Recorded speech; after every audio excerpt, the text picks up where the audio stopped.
ఏమనుకుంటారంటే ఆడపిల్ల అనగానే అది ఒక మాట. ఆడపిల్ల అంటే ఆడపిల్ల అంటే దూరంగా ఉండే పిల్ల, ఇక వివాహం చేసుకొని పోయే పిల్ల. ఆడపిల్ల అంటే ఆడపిల్ల అంటే అక్కడుండే పిల్ల అని అనుకుంటుంటారు. కానీ బైబిల్లో స్త్రీలను దేవుడు అద్భుతంగా వాడుకున్నాడు. చరిత్రలో అనేక మంది బైబిల్లో చూస్తే హవ్వ జీవం గల ప్రతి వానికి తల్లి అని రాయబడింది బైబిల్లో. మరి అంటే అక్కడ ఆది కాండంలో 3వ అధ్యాయంలో హవ్వకు పేరు పెట్టింది కూడా ఆదామే. 3వ అధ్యాయము 20వ వచనంలో ఆదాము తన భార్యకు హవ్వ అని పేరు పెట్టాను, ఏలైనగా ఆమె జీవం గల ప్రతి వానికి తల్లి అని రాయబడ్డాడు. 3వ అధ్యాయం 20వ వచనంలో ఆ మాట.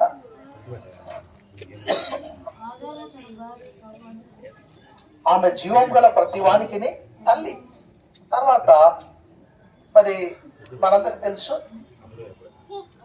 ఇప్పుడు క్రిస్మస్ అనగా క్రీస్తు పుట్టుక. యేసు ప్రభు వారు కూడా ఒక తల్లి గర్భంలో నుంచే, అంటే స్త్రీ యొక్క ప్రాముఖ్యత. మరి ఇప్పుడు ఆ పికిల పుష్పవతి అయిందంటే శరీరంలోని అవయవాలన్నీ కూడా దేవుడే కలుగజేశాడు. 139వ కీర్తనలో అలా కొద్దిగా మాట్లాడేదంటే, హలో అనా కొద్దిసేపు మాట్లాడేదండి. సో శరీరము నిర్మాణము స్త్రీకి కానీ పురుషునికి కానీ బైబిల్లో రాయబడ్డది ఆయనే చేశాడు. అంటే మనం ఒక్కసారి ఆలోచన చేసాం, స్త్రీ ఇలా ఉండాలి, పురుషుడు ఇలా ఉండాలని మనం కోరుకున్నామా? దేవుడే గర్భంలో ఉన్నప్పుడు అది భక్తుడు అంటాడు, నీవు నన్ను కలగజేసిన విధము చూడగా నాకు భయము ఆశ్చర్యం పుట్టించు. కానీ ఎంత ఆ గర్భంలో ఆ యొక్క అంటే ఆ పిండం ఏర్పడడం, అది 9 మాసాలు ఆ తల్లి గర్భంలో ఉండి మరలా ఆ బయటికి రావడం అనేది, అది 139వ కీర్తనలో దేవుడు అద్భుతంగా రాశాడు. నీ కన్నులు నన్ను చూచాను, నీవు నన్ను కలగజేసిన విధం చూడగా నాకు భయం ఆశ్చర్యం పుట్టుచున్నదని చెప్తున్నాడు. అయితే సరే, ఇవన్నీ ఒక వంత అయితే మనం ఇప్పుడు ప్రస్తుత సమాజానికి మనం ఏం నేర్చుకోగలం? ఒకే ఒకటి, మన ప్రస్తుత సమాజం బాగా పాడైపోయింది. నేరుగా చెప్తున్నాను, ఎవరు బాగు చేయలేనంతగా పాడైపోయింది. అవునన్నా కాదన్నా సమాజం బాగా చెడిపోయింది. కానీ బైబిల్ గ్రంథం యొక్క ప్రత్యేకత ఏంటి అని అంటే, ఆ రోజు మానవులు ఎలా ఉన్నారో ఈ రోజు కూడా అలాగే ఉన్నారు. మానవులు బైబిల్ కాలంలో ఎలా బట్టలు మారొచ్చు. ఒకవేళ మనందరికి తెలుసు, రకరకాల షాపింగ్ మాల్స్ ఇట్లా పోయి ఇట్లా తొడుక్కొచ్చుకోవచ్చు. అంతే, ఎక్కువ కష్టపడాల్సిన అవసరం లేదు.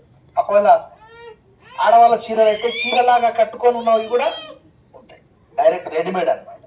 అంటే కుచ్చులు కూడా పోయాల్సిన అవసరం లేదు, అలాంటి చీరలు కూడా వచ్చాయి. అయితే ఎన్ని వచ్చినప్పటికీ మానవ హృదయం మారిందా ఏదైనా?